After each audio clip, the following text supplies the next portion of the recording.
The Selfish Path to Romance. Download Chapter 1 for free at drkenner.com and at amazon.com.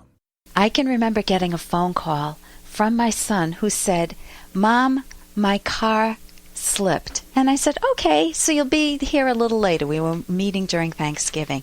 And he says, "No, Ma, my car flipped. It's been totaled. I've got to go. See you later."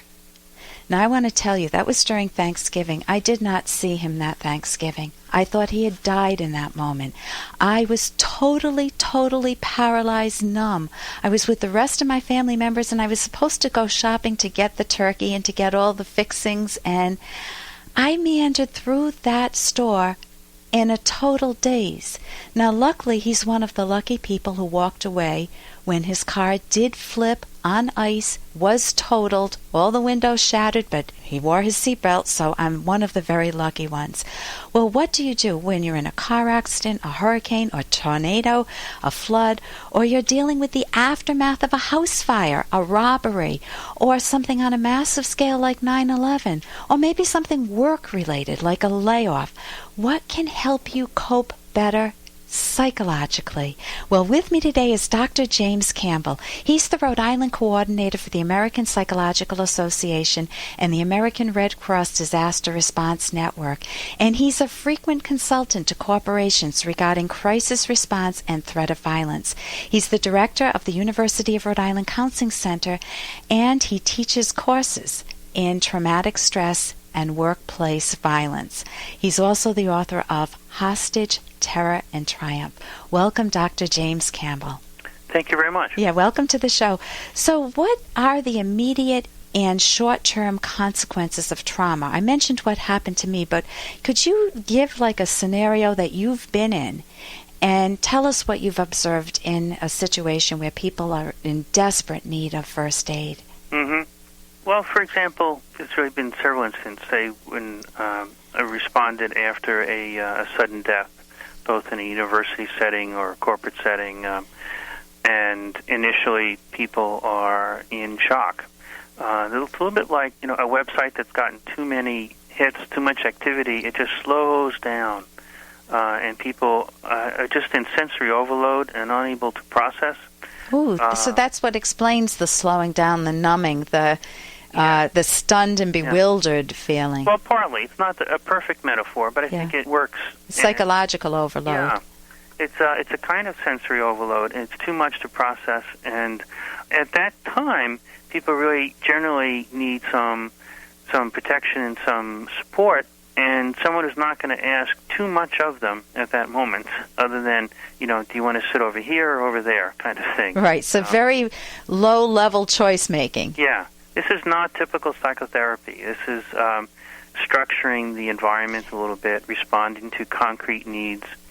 One of the things that people most want typically after a traumatic event, a disaster, or anything like that is information. It is the lifeblood of what people want in that context. Just as the story you described, what happened, where is he okay? I had no information, right. Nothing. He said, "I'm borrowing somebody else's cell phone, gotta go." Right. And I was cut off. He was in upstate New York where I guess I don't even think it was a cell phone. I think it was a regular phone. Mm-hmm. See, I don't even remember. Everything was a blur. Yeah. My whole life just froze. Right. And that's a fairly common kind of reaction in those situations. And so how to help people through that, just giving them some guidance, usually giving them information in small bits and repeating it, because, again, they won't be able to take it in all at once. Also, you typically in those situations don't have all the information that they want. But you can at least recognize that that's what they want, advise them how you're going to get that, where you're going to get it, and honor that need, and then they usually feel somewhat reassured. So that happens with hurricanes. They'll say, "Stay tuned for the latest updates." Yeah. Right. And we do. We all stay glued, or if it's a tornado, or if it's a flood. Mm-hmm. And after a disaster, we stay tuned. What's the government doing? What's the president doing? The governor, and so forth. And what's going to happen next? Or if it's an event, explosion, or something in my workplace. Well, what happened, and is it going to happen again? Is it a perpetrator that's still out there? What about my job? When do I come back to work? all those kinds of things. What about so-and-so who is hurt? Where are they? And so much need for information at a time when almost always, I would dare say always, there is lots of misinformation. And so it's a very tricky situation. And there's a rumor mill that goes Exactly. on. That's what you're talking about with the misinformation. Yeah. And a rumor mill that can be destructive. Right. After Pan Am 103, some parents were notified that their children had died when they were not on the plane. There's always misinformation in the fog of a disaster, the chaos. And that's a real challenge to manage and has important mental health implications, obviously. Yeah. What are you thinking of? Well, obviously, if someone is given misinformation about the safety or death of a loved one, that is going to be extremely upsetting and provoke anger and grief and more distress than would otherwise be warranted. Or another situation I'm aware of where people thought, they're going to be charged criminally, when that really was not the case at all. But it was just a rumor that got generated that takes on a life of its own and creating far more distress. When I hear you talking about that, I think that one of the key problems with trauma is that it has the potential to affect your long-term life premises, your most fundamentally held ideas about yourself. I'm able to cope or not cope.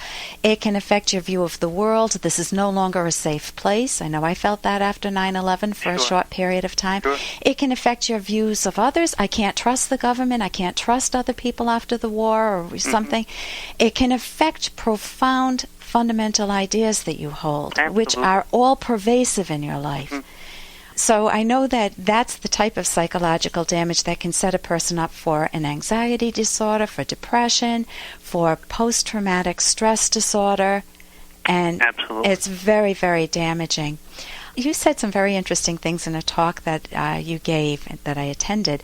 What to say to someone, and I know you talked about this a little bit, where you hurt, it's over, you're safe, but also what not to say. Could you address that? Because I think there are things that we all say, and then we feel goofy after we say them. Okay, sure. Usually you would not say, and this is something that, counselors, therapists are often trained to say. Hey, I got to interrupt this because we've got to pay some bills. 30 seconds, that's it. A very quick ad, and then Ellen will be back. Romance. I wish I knew more about what girls want from a relationship. Boy, I wish I knew more about what I want. Where's that ad I saw? Here it is. The Selfish Path to Romance, a serious romance guidebook. Download Chapter 1 for free at selfishromance.com. And buy it at Amazon.com. The Selfish Path to Romance. That is interesting. Usually you would not say, and this is something that, counselors, therapists are often trained to say, how are you feeling? Exactly. That would generally be inappropriate in the first moments or hours after a disaster. You're not trying to evoke more emotional reaction at that time. Interesting. Or things like, gee, you were lucky, when people often are not feeling particularly lucky at that point in time. And it can make you be perceived as just being stupid, not with it. Or other things, usually things are said with good intent, like, it's God's will, or there's some reason for this, or don't cry, or calm down. But calm down really irritates me. If I'm feeling agitated, I feel totally invisible if someone tells me to calm down. Right. Listen, I can see that we're right at the end of time right now, so I want to thank you so much for joining us, Dr. James Campbell, and I look forward to talking with you again sometime. Oh, it's been a pleasure. Thank you. For more Dr. Kenner podcast, go to drkenner.com and please listen to this ad.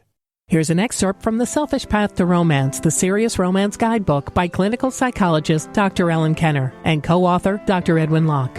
Your first reactions to a potential romantic partner need to be accompanied by careful introspection, because you may value certain attributes of the person and dislike others, or because the person may act inconsistently. You'll want to resolve any contradictory impressions you have and tie all your knowledge together to get a concise, clear picture of their character and personality.